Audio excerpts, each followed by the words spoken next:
예, 이 시간 하나님께서 우리를 이 자리로 부르셨습니다. 하나님이 우리를 부르실 때는 분명한 이유가 있습니다. 하나님께서 왜 우리를 부르셨는지 이 예배 가운데 우리가 주님과 만나고 주님의 뜻을 발견하고 또 그 뜻 안에 엎드리는 귀하고 복된 예배 시간이 되기를 우리 소망하면서 성령과 진리 안에서 살아계신 우리 아버지 하나님 앞에 함께 예배 드리겠습니다. 다 함께 묵도하시겠습니다.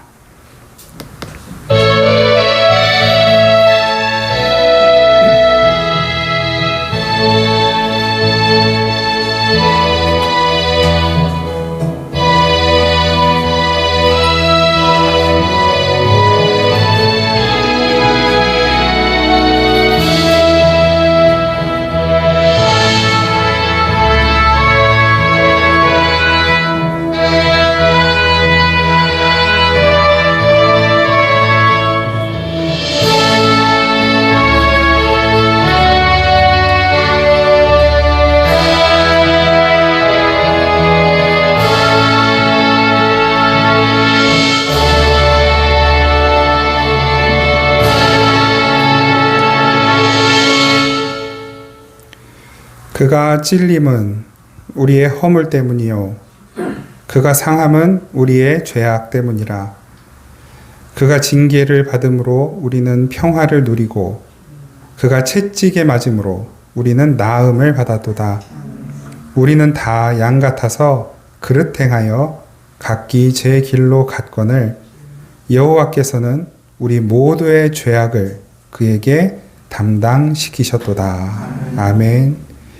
예수 그리스도의 그 피의 공로, 십자가의 공로를 입고 하나님이 임재하시는 거룩한 지성소로 나아갑니다.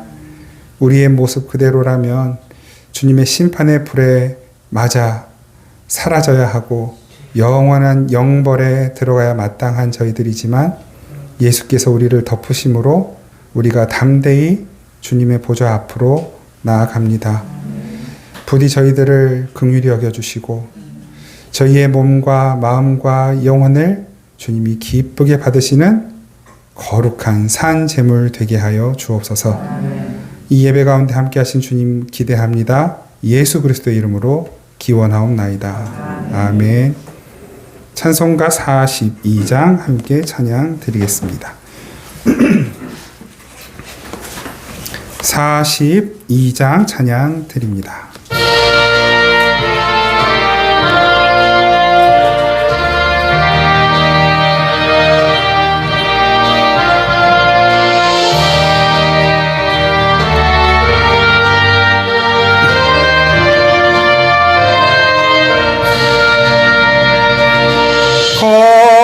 거룩한 주님께 예배를 드리세. 무릎을 꿇고서 영광 돌려 금 같은 순종과 향기로운 겸손을 주님께 바쳐서 경배하세. 주 앞에 삼가서 겸손히 행하면 주 너를 언제나 돌보시리. 말씀엔 위로와 기도엔 응답을 내 갈 길 바르게 인도하리.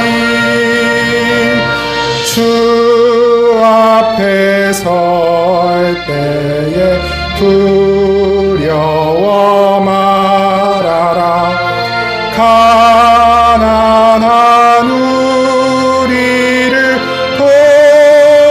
도우시리.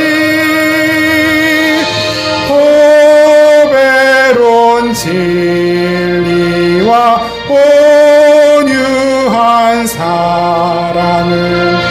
주님께 다 바치 귀한 예물 떨면서 바치는 이 작은 예물도 주님은 귀하게 받으시니 어두운 밤 지나고 새 아침 맞으니 믿음과 소망을 늘 주시니 아멘.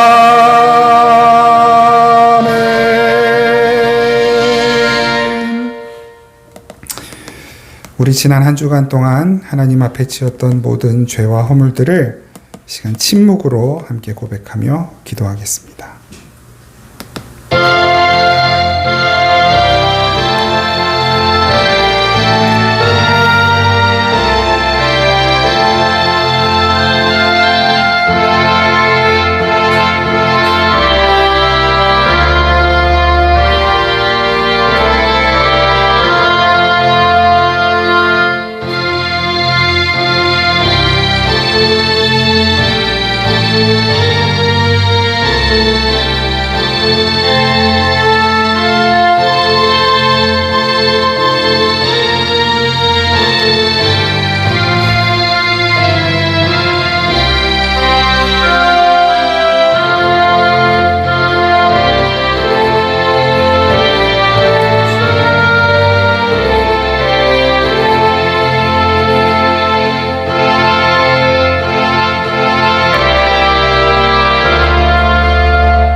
참되게 회개하는 이들의 죄를 하나님은 깨끗하게 씻으시고 하나님의 말씀으로 그 상처난 곳을 덮어주십니다. 너희는 옷을 찢지 말고 마음을 찢고 너희 하나님 여호와께로 돌아올지어다. 그는 은혜로우시며 자비로우시며 노하기를 더디하시며 인애가 크시사 뜻을 돌이켜 재앙을 내리지 아니하시나니. 아멘. 나는 전능하신 아버지 하나님 천지의 창조주를 믿습니다. 나는 그의 유일하신 아들 우리 주 예수 그리스도를 믿습니다. 그는 성령으로 잉태되어 동정녀 마리아에게서 나시고 본디오 빌라도에게 고난을 받아 십자가에 못 박혀 죽으시고 장사된 지 사흘 만에 죽은 자 가운데서 다시 살아나셨으며 하늘에 오르시어 전능하신 아버지 하나님 우편에 앉아 계시다가 거기로부터 살아있는 자와 죽은 자를 심판하러 오십니다. 나는 성령을 믿으며 거룩한 공교회와 성도의 교제와 죄를 용서받는 것과 몸의 부활과 영생을 믿습니다. 아멘. 찬송가 549장 찬양 드립니다. 549장 함께 찬양하겠습니다.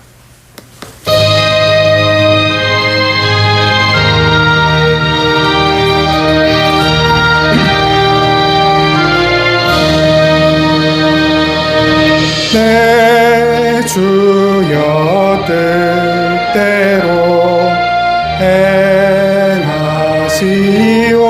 행하시옵소서. 온 몸과 영혼을 다 주께 드리니 이 세상 돌아간 주 인도하시고 날 주관하셔서 뜻대로 하소서. 내 주여 뜻대로 행하시옵소서. 근근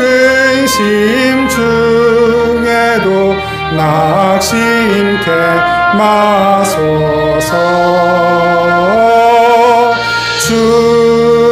주님도 때로는 울기도 하셨네. 날 주관하셔서 뜻대로 하소서. 내 주여 뜻대로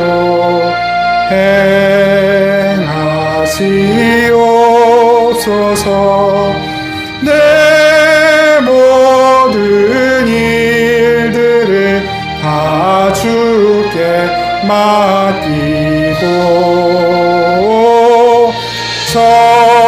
서천성 향하여 고요히 가리니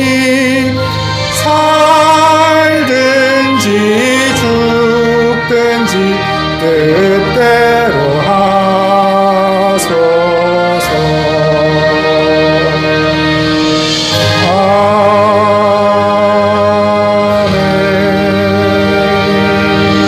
아멘. 기도드리겠습니다. 사랑하는 하나님, 고맙습니다. 우리의 몸과 마음과 영혼이 주께로 향하여 주님을 예배하기로 결정하고 약속한 이 시간, 주님께 나아올 수 있도록 저희들을 이끌어 주셔서 정말 고맙습니다. 주님은 우리에게 하신 그 약속을 한 번도 깨뜨리신 적 없으나 저희들은 늘 주님 앞에 결단하고 다짐해도 주님 앞에 한 그 약속 깨뜨리기 일수인 연약한 자들입니다. 저희들을 긍휼히 여겨주시고, 하나님, 우리가 주님께 세운 그 약속 지킬 수 없을 그때에 주님, 저희로 하여금 낙심하거나 실망하지 않게 하시고 하나님을 더욱 사랑할 수 있는 그 믿음, 주님의 뜻을 순종할 수 있는 그 힘을 더 부어주셔서 주님께서 저희에게 신실하시듯 저희들도 주님께 더욱 신실한 자들이 되어 가도록 은총 베풀어 주옵소서. 주님께서 우리에게 주시는 말씀과 또 우리에게 날마다 베풀어 주시는 은택이 하나님 우리의 전부인 것을 고백합니다. 우리가 주님 앞에 기도로 나아갈 때마다 이 기도에 섞인 한숨조차도 기억하시고 응답하시는 하나님이 우리의 힘이십니다. 우리의 전부이십니다. 하나님, 이 사실 우리가 늘 기억하고 혹 세상의 유혹이나 또 이 세상의 소리에 우리의 몸과 마음이 움직일지라도 그때마다 주님의 인도하심을 따라 다시 제 자리로 돌아올 수 있도록 성령께서 이끌어 주옵소서. 하나님, 미세먼지 가득한 이 한 주간을 보냈습니다. 이렇게 공기 중에 우리가 어찌할 수 없는 먼지가 가득해도 숨쉬기가 곤란하고 호흡하기가, 활동하기가 어려워지는 저희들이 온데 저희들의 영혼에는 얼마나 많은 먼지들이 끼어 있는지 다시 돌아보게 하옵소서. 주께서 새로운 바람을 불어주셔야 이 먼지들이 날아가고 비를 내리셔야 아버지 하늘이 맑게 개이는 그때가 오는 것처럼 저희들의 영혼에도 성령의 바람을 불어주시고 말씀의 단비를 내려주시고 하늘의 성령의 불로 저희들을 뜨겁게 태워주셔서 아버지 날마다 주님께로 가까이 더욱 거룩하게 영화롭게 만들어져가는 삶이 되게 하여 주옵소서.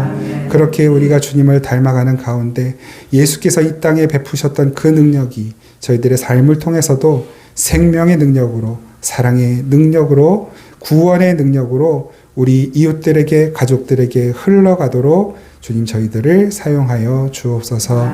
하나님, 이 자리에 아버지 귀한 어린 영혼들 함께 예배합니다. 우리 이나와 로아 주님의 손으로 붙들어 주시고 이 어린 때부터 젖먹이 때부터 주님 부르심을 받는 그 날까지 아버지 하나님의 권능의 오른손으로 이들의 삶이 붙들려 주님의 이끄심을 따라 아버지 가장 아름답고 또 하나님께 큰 칭찬받고 사람들에게 사랑받고 그 하나님의 영광과 능력을 나타내는 귀한 삶이 될 수 있도록 은총 베풀어 주옵소서.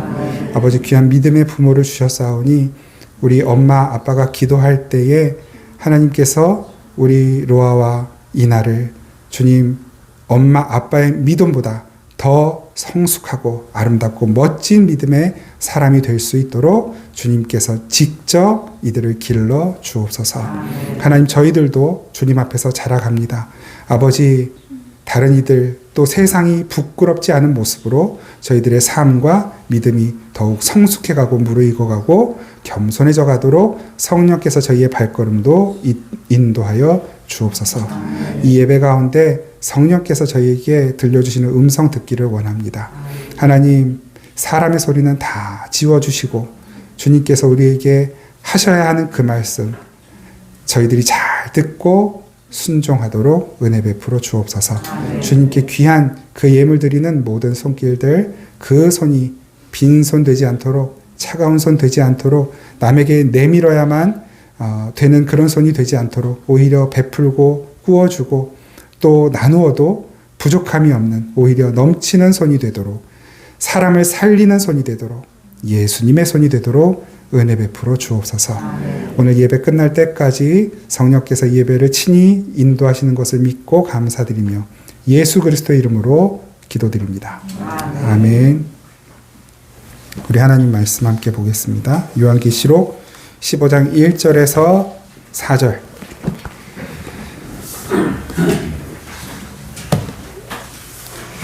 요한계시록 15장 1절에서 4절 말씀 우리 한 목소리로 함께 받들어 읽겠습니다. 시작. 또 하늘에 크고 이상한 다른 이적을 보매 일곱 천사가 일곱 재앙을 가졌으니 곧 마지막 재앙이라. 하나님의 진노가 이것으로 마치리로다.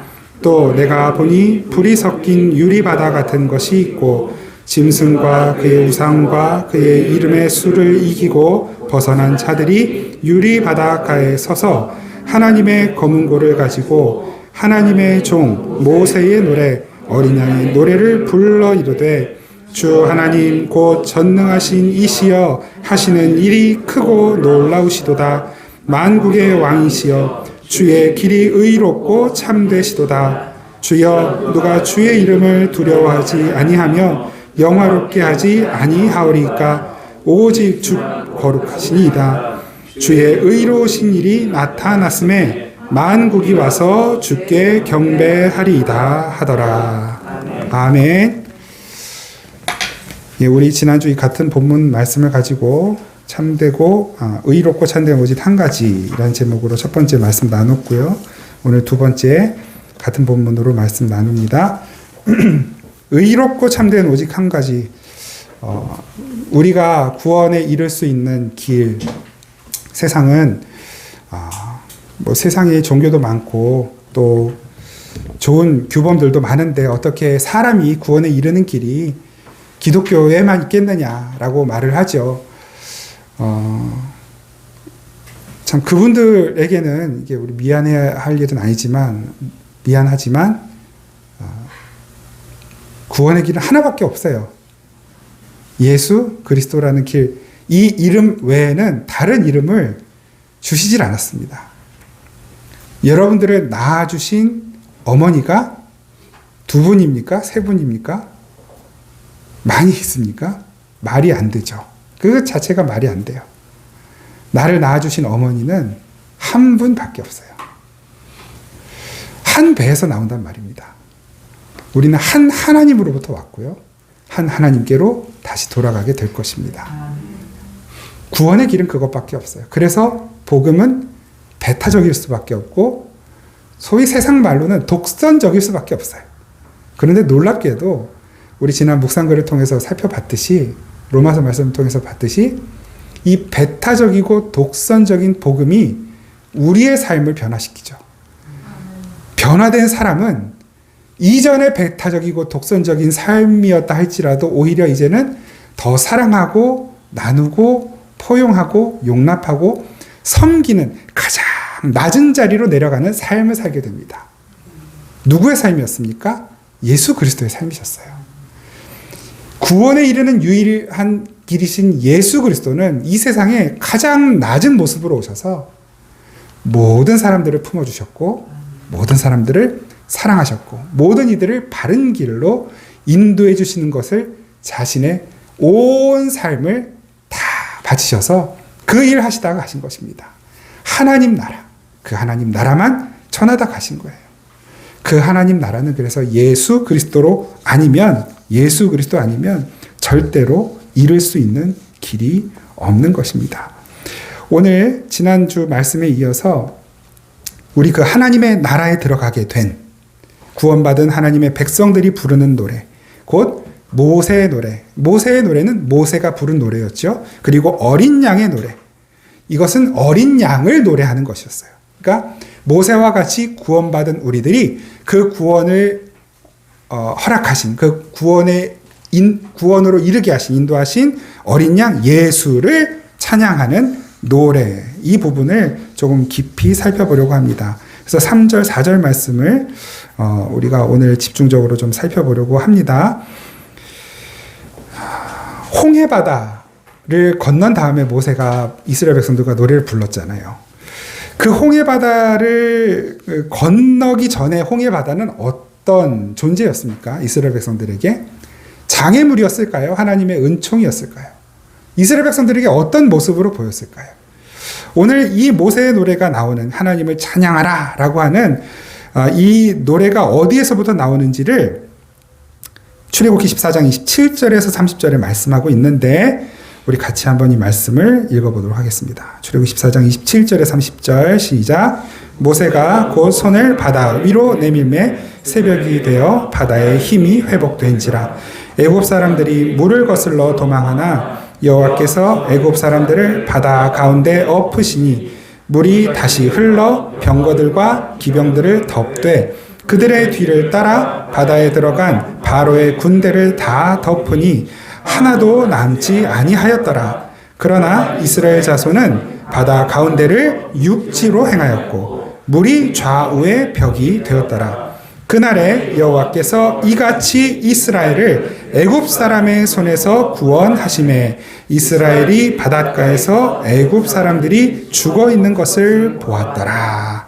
아멘. 이것이 모세가 이스라엘 백성들이 노래한 이유예요. 출애굽기 15장이 그 노래를 쭉 이야기하고 있는 것이고요. 오늘 우리가 읽은 요한계시록 15장 3절과 4절 말씀은 바로 그 모세의 노래를 요약한 내용이 정확하게 이 15장 3절과 4절을 다시 한번 읽으면서 그 모세가 이스라엘 백성들이 부른 노래의 내용이 어떤 것인지 우리가 다시 한번 이 시간 좀 한번 우리의 가슴에 한번 새겨봤으면 좋겠습니다. 같이 한번 15장 3절 4절 읽습니다. 시작. 하나님의 종 모세의 노래 어린 양의 노래를 불러 이르되 주 하나님 곧 전능하신 이시여 하시는 일이 크고 놀라우시도다. 만국의 왕이시여 주의 길이 의롭고 참되시도다. 주여 누가 주의 이름을 두려워하지 아니하며 영화롭게 하지 아니하오리까. 오직 주만 거룩하시니이다. 주의 의로우신 일이 나타났음에 만국이 와서 주께 경배하리이다 하더라. 아멘. 이것이 우리가 부른 노래예요. 그 유리 바닷가에 있는 자들이 이 노래를 불렀잖아요. 홍해 바닷가에 있는 이스라엘 백성들이 이 노래를 그 모세의 노래를 부른 것처럼 유리 바닷가에 있는 저와 여러분들이 이 노래를 부르게 되는 것입니다. 그런데 여러분, 그 홍해 바닷가는 어떤 모습이었냐면 아름답지 않은 모습이었어요. 시체들이 널브러져 있는 모습이었단 말입니다. 출애굽기 14장 30절 다시 제가 읽어드릴게요. 그날에 여호와께서 이같이 이스라엘을 애굽 사람의 손에서 구원하심에 이스라엘이 바닷가에서 애굽 사람들이 죽어 있는 것을 보았더라. 시체들이 즐비한 그곳에서 하나님을 찬양하고 있는 것입니다. 참 참혹한 현장이에요. 그런데 그곳이 하나님을 찬양하는 현장이 되는 것입니다. 왜 그럴까요? 그 참혹한 현장 속에 그 참혹한 모습이 누구의 모습이 될 뻔한 거예요? 내 모습이 될 뻔한 거예요. 이스라엘 백성들이 그 홍해 바닷가에 시체가 되어 질비하게 누워 있을 뻔했단 말입니다. 어떻게 되지 않았으면? 홍해 바다가 열리지 않았으면. 우리가 인도함을 받고 보호받고 있는 삶, 신앙생활이 바로 그런 삶이에요. 여러분, 우리 앞에도 홍해 같은 장애물들이 얼마나 많이 나타납니까? 우리가 그 홍해 바다 같은 장애물을 만날 때, 골리앗 같은 장애물을 만날 때 가장 먼저 좌절하고 낙심하게 되죠. 이스라엘 백성이 그랬던 것처럼 하나님을 원망하고 모세를, 지도자를 원망합니다. 우리를 애굽에서 꺼내오지 않았으면, 하나님이 우리를 애굽에서 빼오지 않았으면 이 홍해는 안 만나도 되는 홍해인데 왜 하나님은 이렇게 우리를 고생시키는가? 여러분, 그 홍해 바닷가 앞에 누가 데리고 간 거예요? 누가 그 홍해 바다를 만나게 한 것입니까? 하나님께서, 구름 기둥, 불 기둥으로 임재하시는 하나님께서 이스라엘 백성들을 직접 그리로 끌고 가신 거예요. 그 홍해라고 하는 말도 안 되는 해결 불가능한 환란의 현장이. 그런데 놀랍게도 바로 그 자리에서 하나님이 하시는 일을 보게 되는 것이고, 의롭고 참된 바로 그 일, 의롭고 참된 그 일, 그 하나님의 일을 보게 되는 것이고, 그 원망과 불평의 소재가 이제는 하나님을 찬양하는 이유가 되고 있는 것을 지금 우리가 보고 있는 것입니다. 여러분, 이들은 구원받았어요. 애굽에서 나왔습니다. 그것이 구원이었습니다. 그리고 그것이 하나님의 방법이에요. 그 애굽 땅에서 꺼내서 찬양을 받아내시고야 마는 것. 하나님은 반드시 저와 여러분들을 통해 이 모세가 불렀던 찬양, 이스라엘 백성들이 불렀던 찬양, 그리고 모든 우리의 믿음의 선조들이 불렀던 이 찬양을 저와 여러분을 통해서도 반드시 받아내시고야 말 것입니다. 그것이 신앙생활이고 그것이 하나님의 인도하심이에요. 그 하나님은 어떤 분이신가? 오늘 보면 4절 보시면 두려우신 하나님, 이렇게 표현을 하죠. 주여 누가 주의 이름을 두려워하지 아니하며. 그러니까 하나님은 두려우신 하나님이라고 고백을 하는 거예요. 하나님의 백성들은 하나님을 경외하고 두려워하는 마음으로 산다라고 말씀하시는 것이죠. 하나님을 경외하는 저와 여러분들은 하나님을 두려워하는 사람들이어야만 한다는 거예요. 두려움, 이 두려움, 어떤 대상에 대하여 두려움을 느낀다는 것은 그 대상이 가지고 있는 힘과 권위를 알기 때문이거든요. 그 대상에 대한 어느 정도의 지식이 있기 때문에 그걸 두려워하는 거예요. 귀신에 대한 지식, 귀신이 가지고 있는 힘, 귀신의 권위, 그게 뭐 좋든 나쁘든 맞든 틀리든 어쨌든 우리 안에는 뭐 옛날 얘기를 들었기 때문이든 뭐 때문이든 그 귀신에 대한 잘못된 정보와 지식이 우리로 하여금 귀신에 대한 막연한 두려움을 유발시켜요. 지금도. 그래서 지금도 혹시 밤에 화장실 못 가시는 분들 분명히 계실 거예요.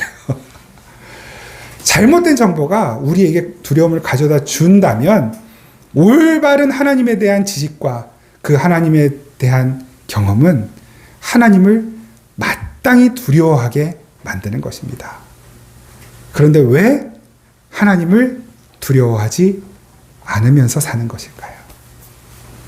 하나님을 모르기 때문이죠. 하룻강아지 벗 무서운 줄 모른다. 속담이 있죠. 하룻강아지. 원래는 이게 하릅강아지. 그 하릅이 1년, 한 해살이라는 뜻이거든요. 그러니까 1년살이 강아지는 가장 혈기왕성하고 뭐 가장 에너지가 넘칠 때 아니겠습니까? 그러니까 호랑이에 대한 정보도 없고 지식도 없어요.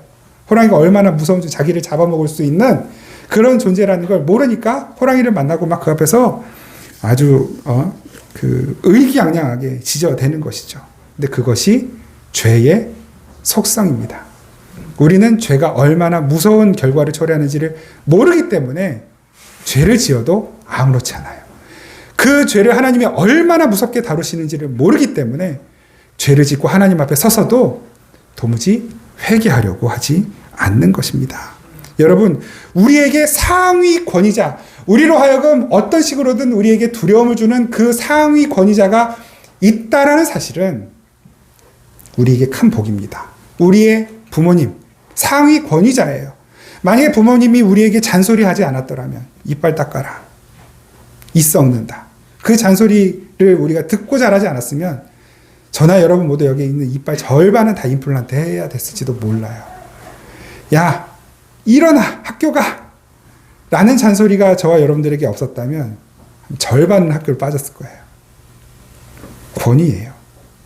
그 상위 권위자가 우리의 삶의 질서를 잡아주고 우리의 혼란스러움과 어지러움, 우리가 뭐가 뭔지를 잘 모르는 그때에 어쨌거나 우리의 삶을 이끌어 왔단 말이에요. 이끌어 주셨단 말이에요. 그래서 지금 우리의 삶에 어느 정도의 질서와 또 규격과 모양이 갖춰진 것이거든요. 하나님께서는 혼란과 공허와 어두움을 빛으로 몰아내신 틀을 만드시고 그 틀 안에 내용물을 채우셔서 모든 것을 질서 정연하게 하시고 조화롭게 만드신 하나님이십니다.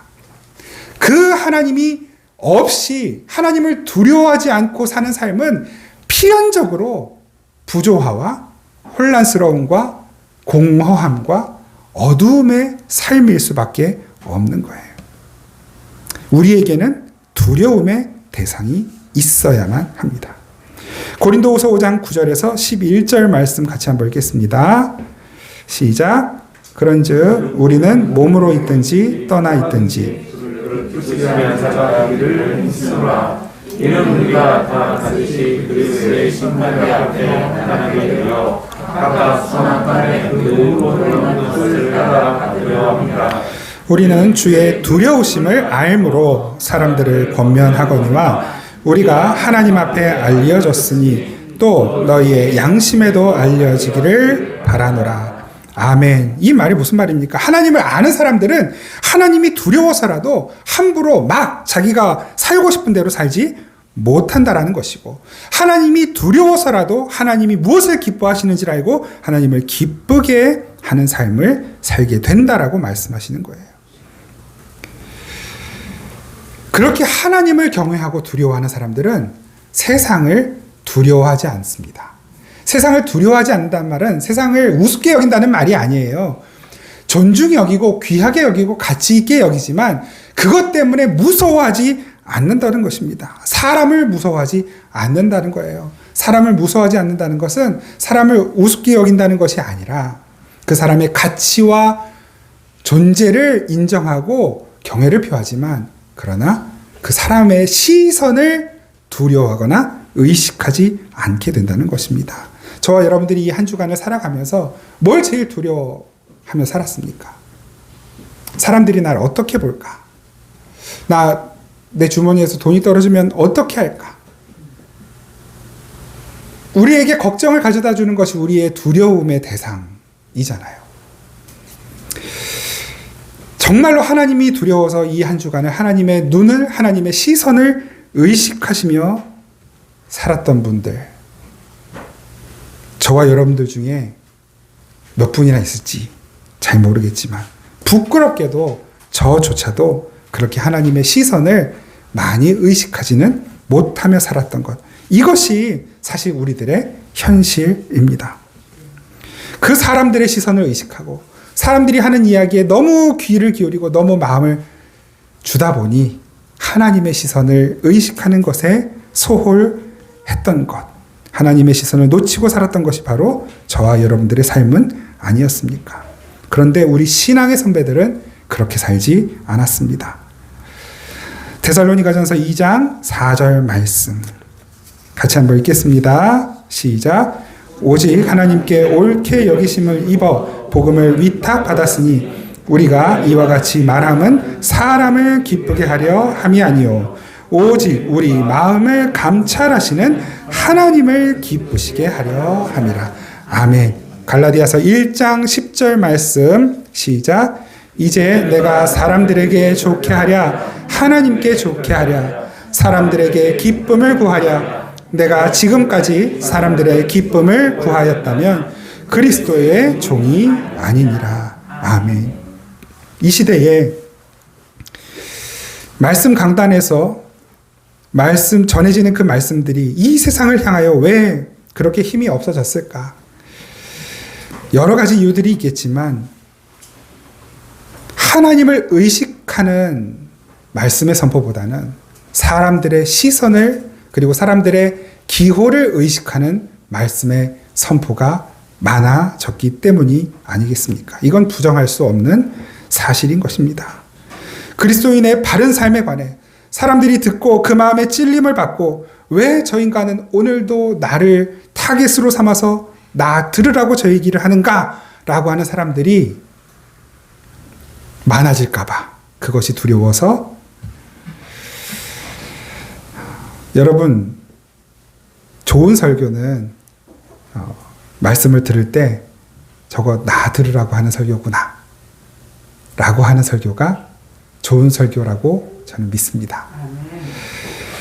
왜냐하면 그것은 그 사람이 생각하고 의도해서 그 사람이 누군가를 타겟으로 정해서 뭐 말을 하는 경우도 물론 있겠죠.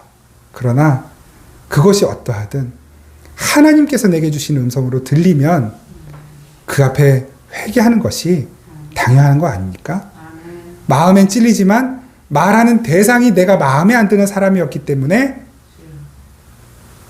내가 그 찔림에 대하여 부정하고 외면한다고 한다면 그것만큼 손해나는 일이 없는 것이에요. 그래서 저도 웬만하면 저를 포함하여 여기 있는 모든 분들을 타겟으로 설교를 준비하고 말씀을 전하려고 애씁니다. 오늘이 저 인간이 나 들으라고 하는구나. 맞습니다. 여러분 들으라고 말씀을 전하는 거예요.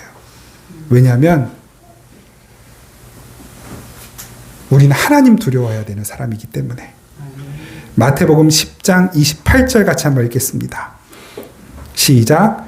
몸은 죽여도 영혼은 능히 죽이지 못하는 자들을 두려워하지 말고 오직 몸과 영혼을 능히 지옥에 멸하실 수 있는 이를 두려워하라. 아멘.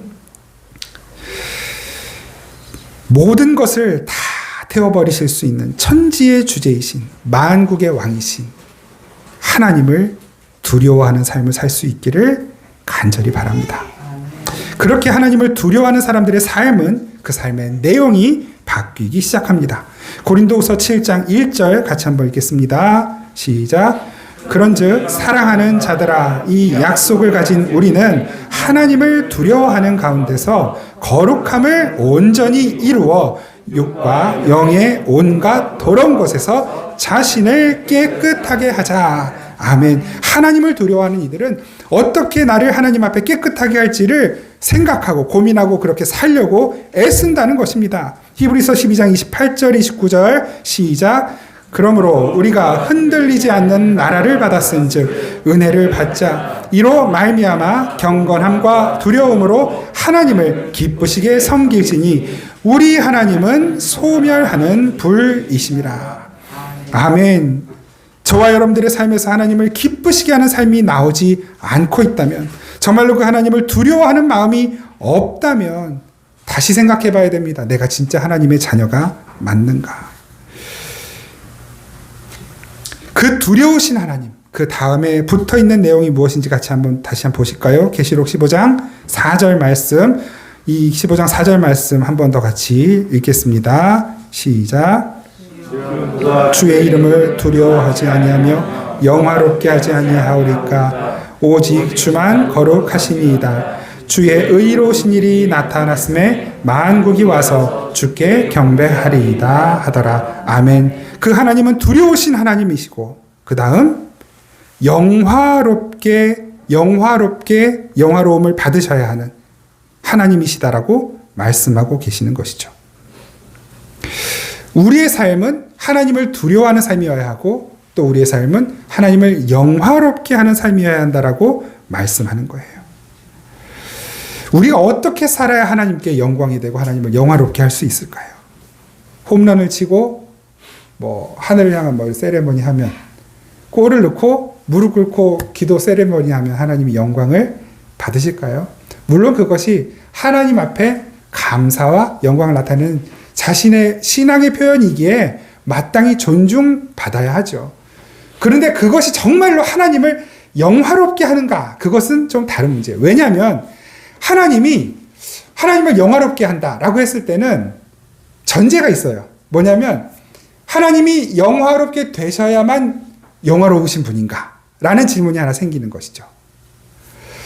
하나님의 영광이 부족하기 때문에 우리에게서 그 영광을 받으셔야만 비로소 하나님의 영광이 채워지고 하나님의 영광이 완전케 되어지는 것인가? 이 질문을 전제로 하는 거거든요. 근데 여러분, 하나님은 이미 완전히 영화로우신 분이에요. 완전히 영화로우신 분이에요. 우리가 하나님께 조금 더 영광 돌리지 않아도 하나님은 이미 완전히 영화로우신 분이에요. 그런데 왜 이렇게 말씀하시냐면 우리 모든 그리스도인들의 목적지가 어딘지를 가르쳐 주시는 거예요. 여러분, 우리가 예수님을 믿고 그리스도인이 된 믿음의 생활, 신앙생활을 하는 이 길을 가는 가운데 우리 신앙생활의 목적지는 구원이 아닙니다. 우리 신앙생활의 목적지는 영화롭게 되는 것, 하나님을 영화롭게 하는 것, 하나님께 영광, 바로 이것이 저와 여러분들의 마지막 목표 지점이에요. 성경은 우리가 하나님께 영광 돌리는 삶을 살기 전에 먼저 우리에게 하나님께서 영광을 주셨다라고 그래서 말씀하시는 거예요.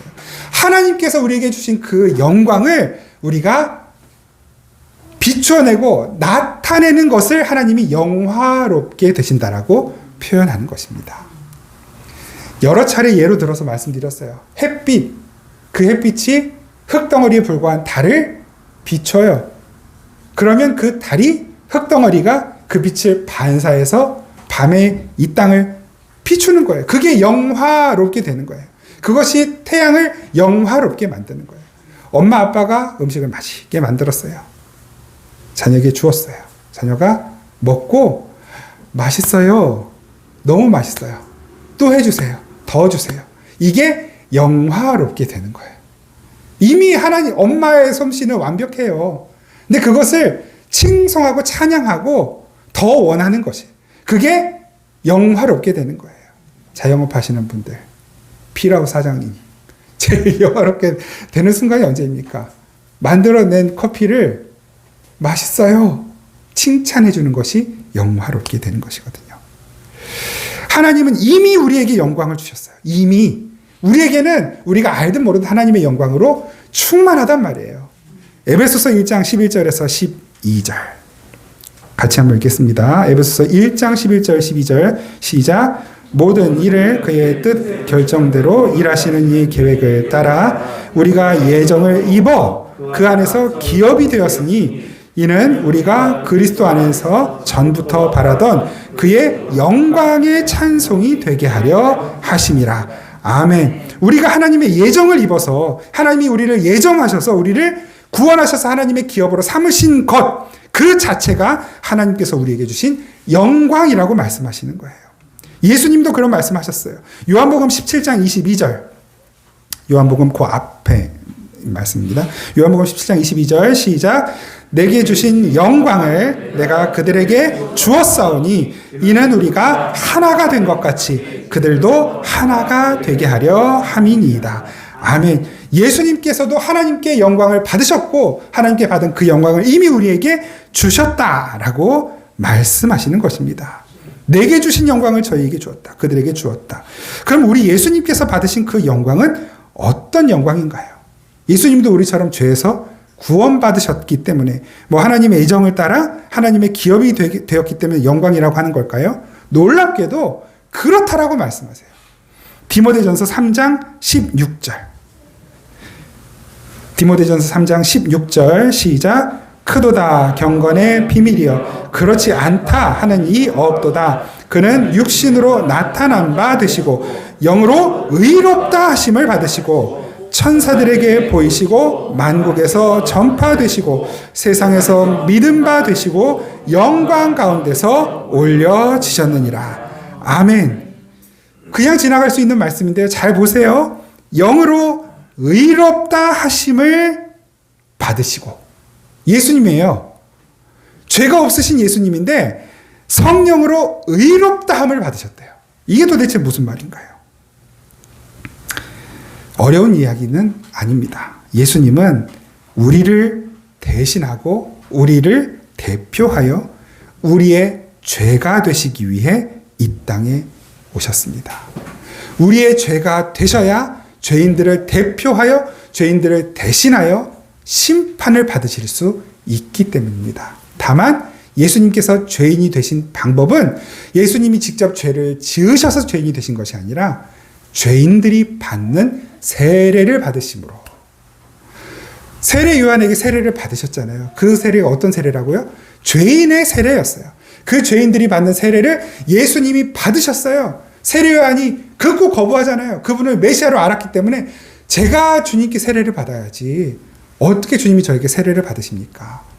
저는 주님의 신을 들기도 감당할 수 없는 자입니다. 그 세례 요한이 뭐라고 예수님에 대해서 미리 얘기를 합니까? 나는 물로 세례를 베풀지만 그분은 성령으로 세례를 베푸시는 분이다. 그 예수께서 세례 요한이 베푸는 죄인들의 세례를 받으셨어요. 연합이죠. 그 죄인의 세례를 받으심으로 죄인과 연합되신 거예요. 그래서 죄인이 되신 것입니다. 죄인이 되셨기 때문에 의롭게 되셔야만 해요. 바로 그 이야기입니다. 예수님이 영으로 의롭게 되셨어요. 우리를 대표하여. 만약에 죄인이 되신 예수님께서 의롭게 되시지 않으셨다면,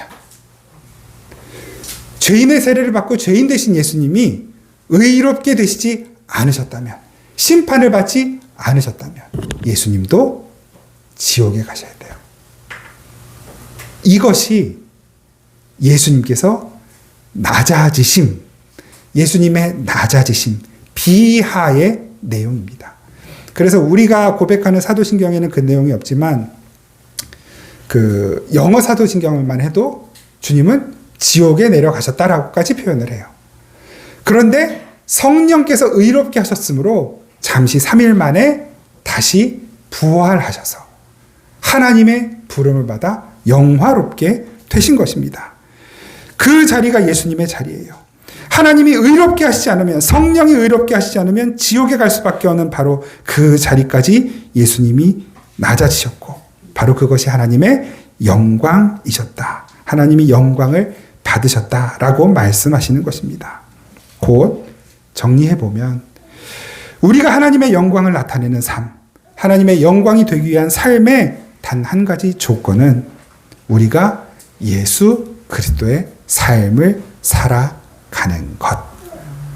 예수님이 낮아지신 것처럼 우리도 그 자리로 가는 것. 그 자리가 어디입니까? 순종이죠, 순종. 예수님, 하나님께서, 아버지께서 무엇을 명하셨든, 무엇을 말씀하셨든, 비록 그 아버지 앞에 도저히 내가 이 잔을 못 받겠습니다. 이것을 주님, 아버지 거두실 수 있다면 좀 거두어 주십시오. 라고 기도하셨을 망정. 그 자리는 예수님이 기꺼이 순종하심으로 하나님이 말씀하신, 아버지 말씀하신 그 자리까지 가셨던 것입니다. 죄인의 심판을 받아 죽는 그 자리. 바로 그것이 하나님의 영광인 것입니다. 요한복음 17장 4절 같이 한번 읽겠습니다. 시작.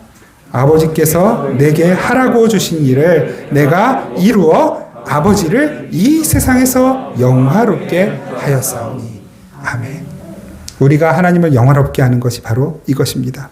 하나님께서 내게 하라고 주신 일을 하나님의 뜻대로 이루어 가는 것.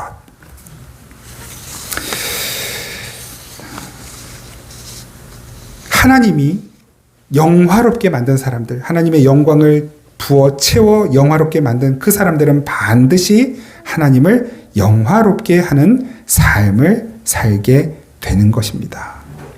로마서 5장 1절, 2절 말씀 같이 한번 읽겠습니다. 시작.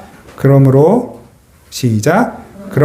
우리가 믿음으로 의롭다 하심을 받았으니 우리 주 예수 그리스도로 말미암아 화평을 누리자. 또한 그로 말미암아 우리가 믿음으로써는 이 은혜에 들어감을 얻었으며 하나님의 영광을 바라고 즐거워하느니라. 아멘. 여러분, 이것이 우리의 과정, 구원의 과정이거든요. 구원의 시제, 과거, 현재, 미래. 자주 말씀을 드려서 잘 아실 텐데요. 우리가 믿음으로 의롭다 하심을 받았어요. 과거이죠. 그러면 현재는 우리를 구원하신 그 하나님과 화평을 누리는 것이에요. 하나님과 화평을 누리는 방법은 하나님의 뜻을 따라가는 것, 하나님과 보조를 맞추는 것, 하나님과 한 호흡으로 호흡하는 것, 그것이 하나님과의 화평이죠. 그리고 미래의 모습, 우리가 믿음으로서 있는 이 은혜에 들어가면 얻었으며 하나님의 영광을 바라고 즐거워할 것이다. 라고 말씀하시는 것. 이게 우리의 구원은 현재의 노력도 필요하고 또한 미래의 변화에 대한 소망도 반드시 동반하는 것이고, 그래서 과거와 현재와 미래가 동시적으로 존재하는 것이 바로 우리의 구원인 것입니다. 그래서 우리는 구원을 받았다라고 말하는 것이고, 구원을 받고 있다라고도 말하는 것이고, 구원을 받을 것이다 라고도 말하는 것이죠. 성경은 아주 일관성 있게 하나님의 백성인 저와 여러분들에게 바로 그것을 설명해 주고 계시고, 그 삶을, 하나님을 영화롭게 하는 바로 그 삶을 가르쳐 주고 계시는 것입니다.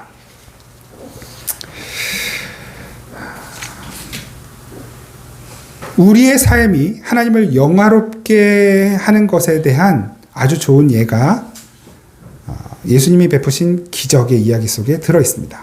오병이어의 기적. 사복음서에 다 나와 있는 유일한 기적의 사건이거든요.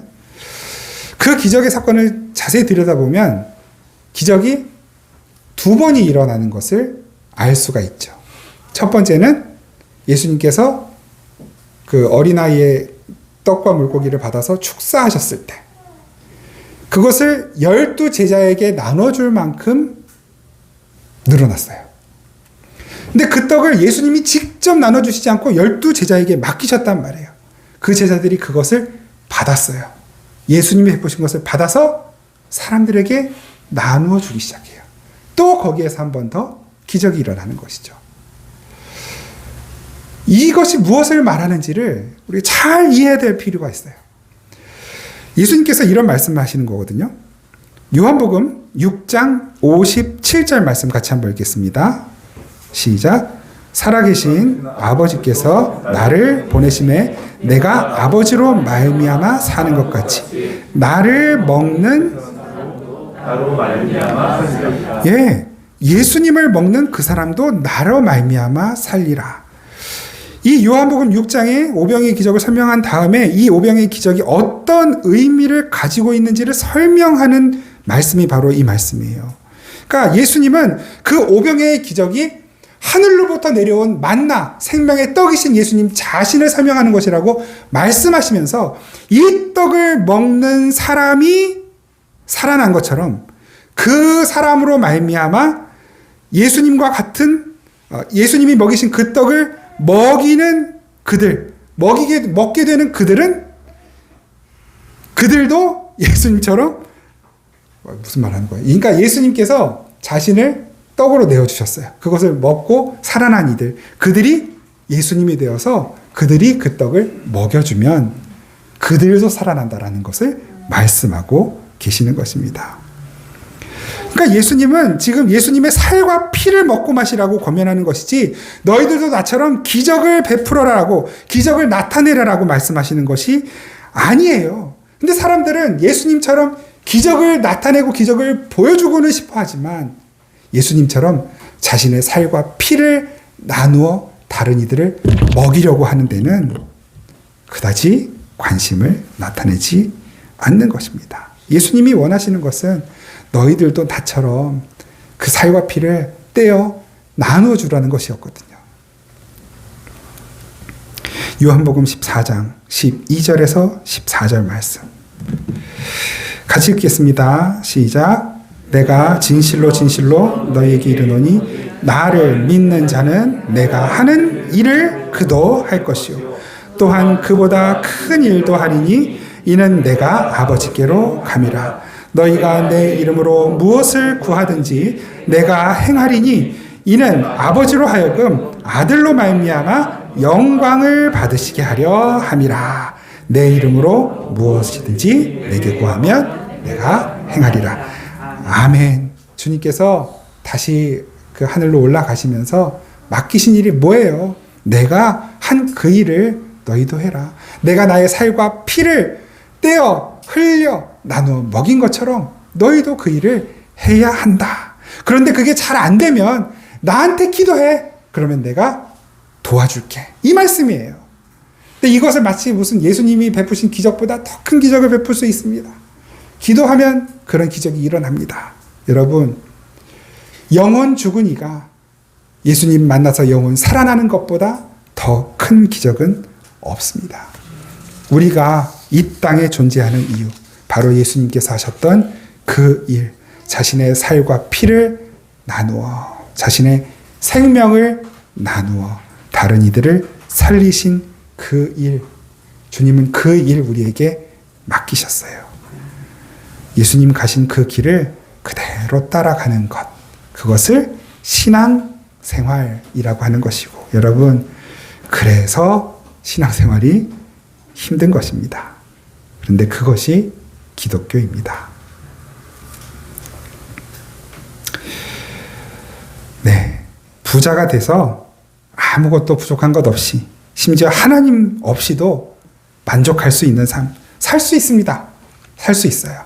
그런데 그것은 복된 삶이 아닙니다. 오히려 조금 부족한데, 결핍이 있는데 그때마다 매일매일 하나님 내게 베풀어 주시는 그날의 은혜, 만나와 메추라기, 주님께서 내게 떼어주시는 그 양식을 먹으며 그 양식의 은혜를 피부로 느끼며 작은 것에 감사하며 하루하루를 믿음으로 예수님의 뒤를 따라 열심히 살아내는 바로 그 삶이 하나님이 영광을 받으시는 진짜 복된 삶인 것입니다. 오늘 우리 이 찬양을 통해서 예수님께서 살아가셨던 그 삶을 다시 한번 돌아보고, 주님 내게 말씀하시는, 주님 따라가는 그 삶에 대해 같이 돌아보고 묵상하며 고백하는 찬양 함께 고백하겠습니다.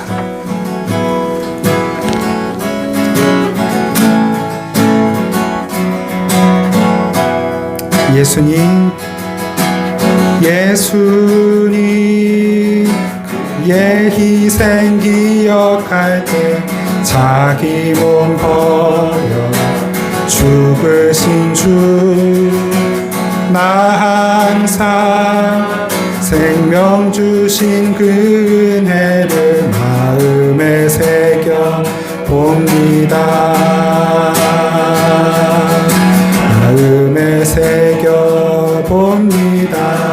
다시 한번, 예수님, 예수님, 그의 희생 기억할 때 자기 몸 버려 죽으신 주, 나 항상 생명 주신 그 은혜를 마음에 새겨 봅니다.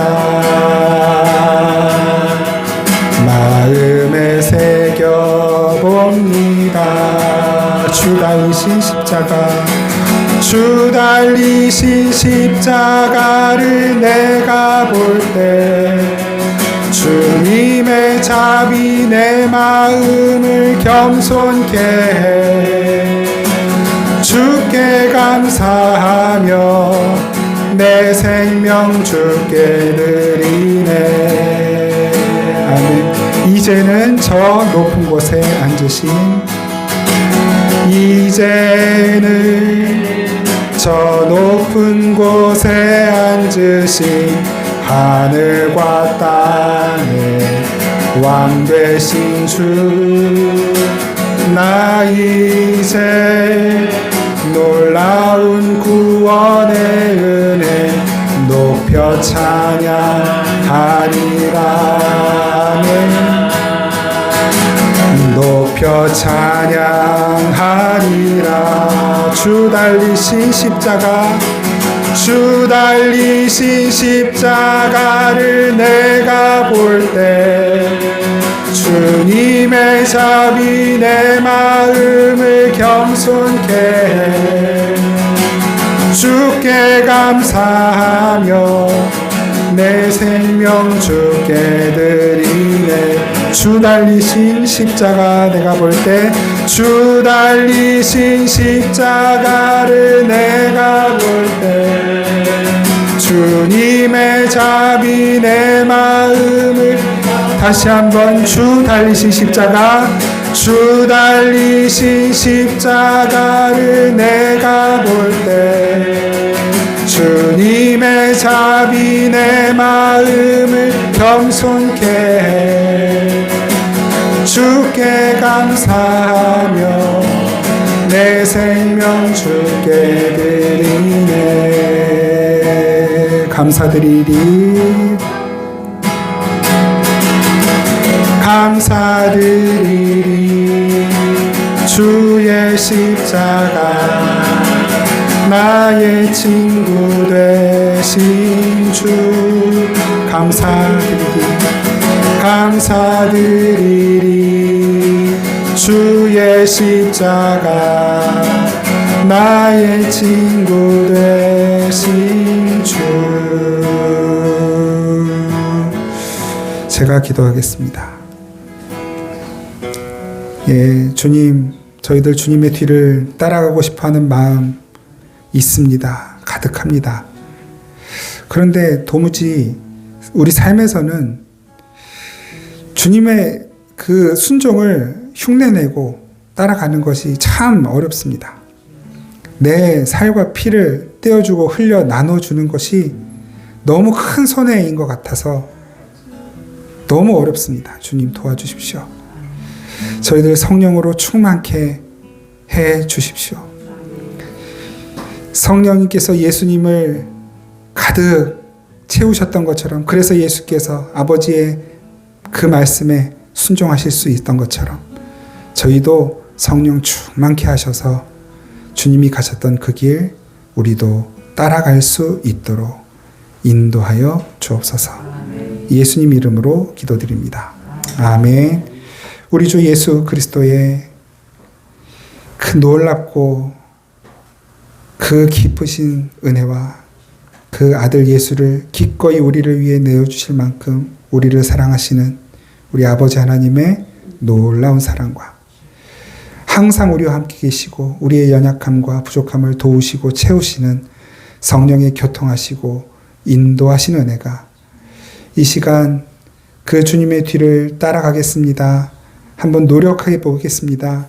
잘 안 될지라도 포기하지 않겠습니다. 다짐하며 이 세상 속으로 나아가는 생명의 단비교회 모든 성도들, 이 땅의 모든 교회들과 성도들 위해 이 나라와 민족 가운데 항상 함께 계시기를 간절히 축원하옵나이다. 아멘.